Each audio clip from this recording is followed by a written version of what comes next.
Viridian, the Green Guide, written by Clouds, read by Distracted by Books. Chapter 26. Just try. You should go mingle. Kotsky rolled his eyes at Amplifier. Yeah, because a 5-minute conversation with an a-hole is really going to help these extras reintegrate into society. They were currently doing an exercise where the villains had broken into smaller groups to talk about what they'd done wrong. Something about admitting their mistakes out loud, or something to give them the power to fix them. Kotsky thought it sounded fake, but maybe that was just because he was too big of a coward to admit what he'd done. I'm just saying, Amplifier nudged his arm gently, you've been coming to these meetings for weeks and still haven't made a single friend. There were reasons for that. One, Kotsky didn't want to do anything to jeopardize his chances of being a hero. Well, anything more than he'd already done, which was what led him to his second reason for keeping these extras at arm's length. They were better than him. How crappy was that? A bunch of convicted villains with tracking bracelets on their legs were better than the great Kotsky Bakugo. Sure, they'd done bad things, but at least they had good reasons, be it discrimination or money troubles or even just bad friends. But Kotsky? He was just a jerk. Maybe this whole volunteering thing had been a mistake. These people didn't need someone like Kotsky dragging them down. Hell, if he was going to admit that, though, and he made a promise, so he was going to freaking keep it. Go on, Amplifier smiled at him encouragingly. If you go and talk to one of the groups for 3 minutes, I'll let you brood for the rest of the time. Deal? I'm not brooding. Kotsky glared at her, but Amplifier just smiled. Damn, that face always worked on people at school, even the adults. Kotsky was going to have to step up his intimidation game. Eventually he sighed. You'll stop nagging at me to be social? She nodded, still smiling that infuriating little smile that meant that Kotsky had lost and she knew it. Still grumbling, he made his way to the group with that tentacle-haired freak that kept trying to talk to him. What was his name? Ogawa? Whatever it was, it didn't matter because Kotsky was just there to get Amplifier off his back, and then he'd be able to go back to... It wasn't brooding, dang it! Kotsky grabbed a chair and sat on it backwards so his arms were resting on the back. The villain who wore pigtails, she said it had something to do with her quirk, was just finishing her story. So, yeah, she shrugged. I robbed a couple places. What are you going to do? They were insured, so it's not like I hurt anybody.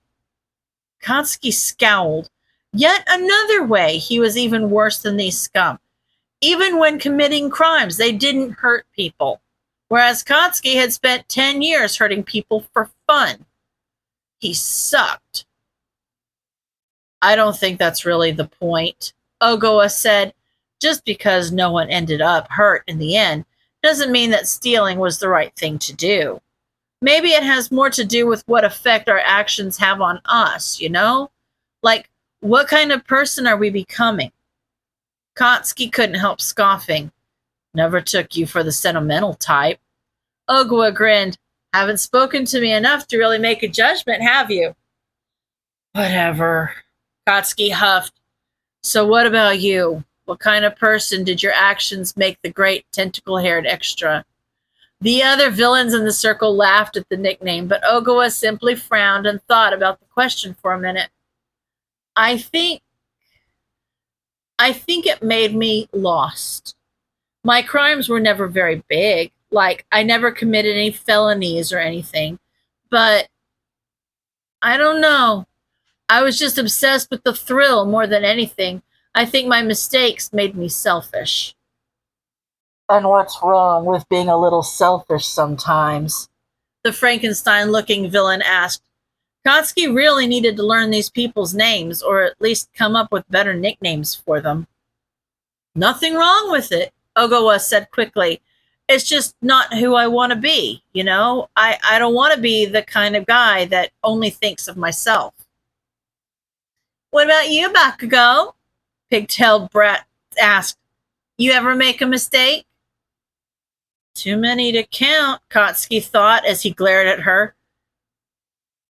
You guys might be comfortable wearing your hearts on your sleeves, but don't you drag me into this. Technically, you dragged yourself, Ogawa laughed. Unlike the rest of us, you volunteered to be here. Yeah, well, how else was he going to learn how to not be so crappy, huh? There was only so much someone could improve from a Google search, and someone like him didn't deserve to be a hero, much less #1. But again, he wasn't going to just say that. Shut up. Ooh, Pigtail said. Looks like we hit a nerve. So what did you do? 'Cause with a reaction like that, it sure as heck wasn't nothing. Maybe I've never made a mistake in my life. You ever thought about that? Kotsky snapped. Or maybe I just don't like you. Frankenstein gave a booming laugh. Oh, yeah, I believe that. Hey, lay off him for a minute. Ogawa put a hand up to stop the teasing. It takes a lot of trust to open up like we have been. And we can't scare Bakugo off when he's just gotten up the courage to talk to us. Screw you! Give it some time, Bakugo, Frankenstein said. We're not so scary once you get to know us. I'm not a damn coward. The lie tasted bitter on his tongue, and he hated it. Why was he so freaking weak? Thankfully, Amplifier saved him from further pestering by calling their attention to the front. Kotsky was about to go back to his place standing against the wall, but before he could stand, Ogawa looked at him and cocked one eyebrow knowingly. Smug bastard. So Kotsky scoffed and settled back into his chair, determined to prove that he wasn't scared. He'd already lost to Amplifier when she accused him of brooding, so there was no way he was about to let Ogawa win by saying that Kotsky was too scared to be social or some crap. He'd stick around, get to know them, still hate them, and that would prove that smug little tentacle-haired bastard wrong.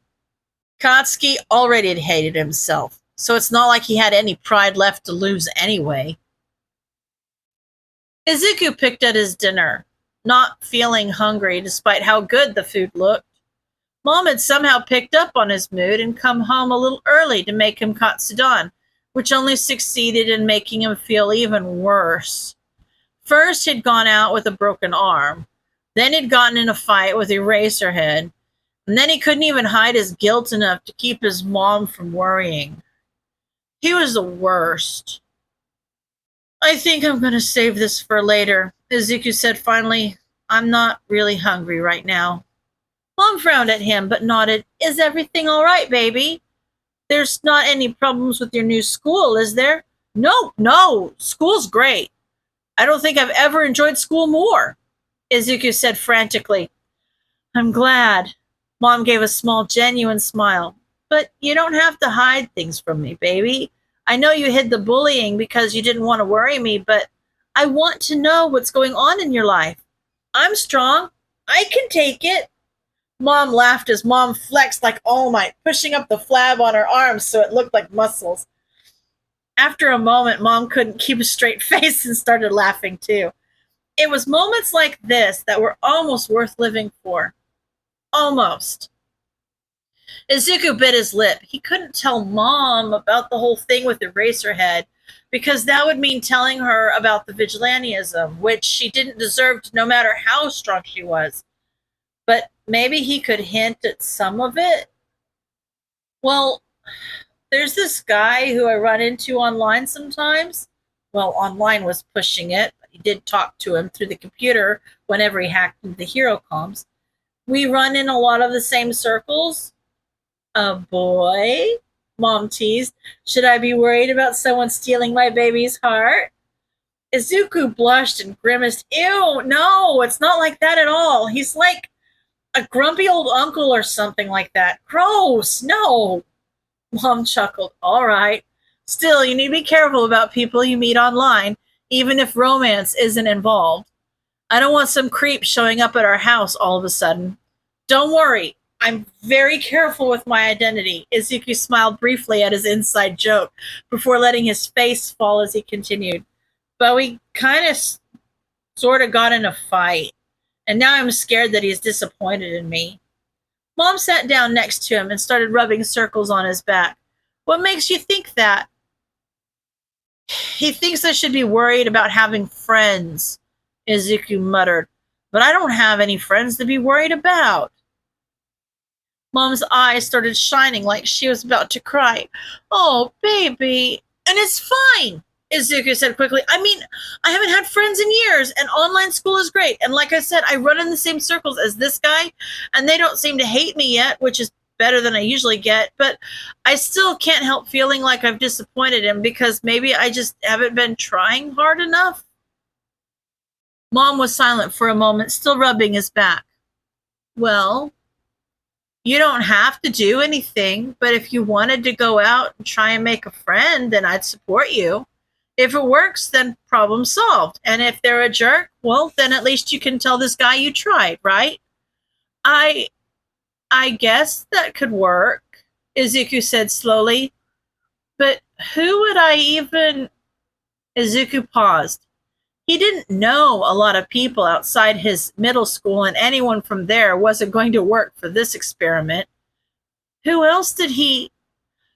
Oh, there was that electric kid that worked at the hardware store who seemed kind of nice. He glanced up at the clock. Yeah, the store should still be open for a couple hours, so if he left right now, he might be able to run into him. Izuku hopped, making Mom yelp in surprise. I gotta go.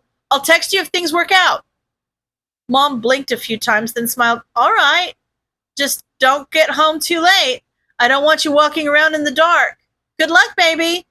Izuku grinned at her as he left, then closed the door and took a deep breath. Thanks, he said softly. I'm gonna need it. End of chapter.